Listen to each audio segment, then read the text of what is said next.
Want to get you up to date on an uncharacteristically wild night across New Mexico. We had that confirmed tornado near Grady, New Mexico, just before 7 this evening. And we still, believe it or not, have a severe thunderstorm watch in effect for part of eastern New Mexico. This includes areas from Clovis down toward Hobbs. So this severe thunderstorm watch continues through 11, meaning severe winds, large hail possible, and it's directly because of storms that we're observing even as we speak. Also, a lot of rain falling in a small amount of time. Got some reports of stranded vehicles a little earlier this evening in Clovis because of flooding potential and flooding that's been happening on the roads. And also down there in Roosevelt County near Causey, New Mexico. I want to show you a pretty significant storm that I'm watching moving toward Lida and the Portales area.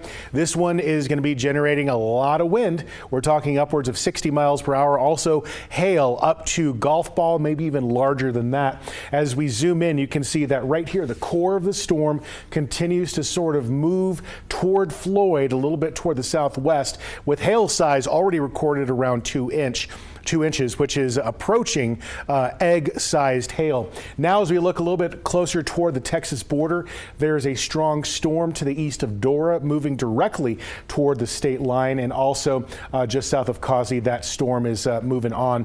But we have a little bit of punch left over. This is the next 5 hours, so I'm anticipating that overnight we're going to be seeing just a few more of these strong storms, again bringing in the potential of that severe weather, meaning high wind and also a lot of lightning strikes and damaging hail. So make sure that you have your phone on, that you have the ringer on so that you can get that severe thunderstorm warning if it is issued and if you need to take some action. So that is what we're expecting. It's going to take a while for that isolated storm activity to move on tonight.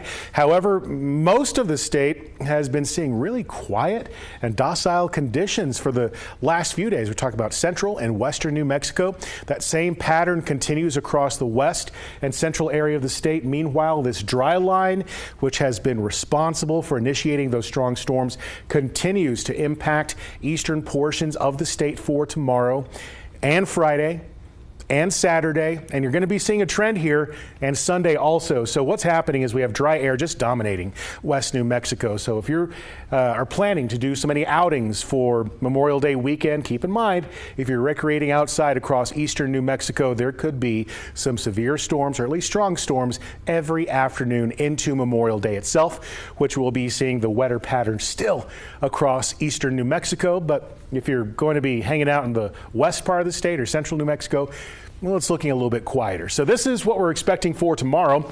With that increase in cloud cover and also storm activity, it's going to be a little bit cooler. A high of 86 degrees for Roswell, a 20 to 40% chance as we get toward Friday, and decent chances as we get into Memorial Day weekend. Across the southwest, though, smooth sailing and downright hot. 90s from Lordsburg to Deming, and truth or consequences, 83 for your high in Silver City. Across the northwest, no major drama to speak of, just really nice weather, a lot of sunshine into the weekend. Across the North Mountains, it'll be a mixed bag. I'm expecting to see a slight chance of showers each afternoon, but that starts to dwindle as we get into the weekend. The Northeast for tomorrow, subject to more severe weather. I don't think that will stretch as far east as as far into the East Mountains, but we could be seeing some clouds nearby.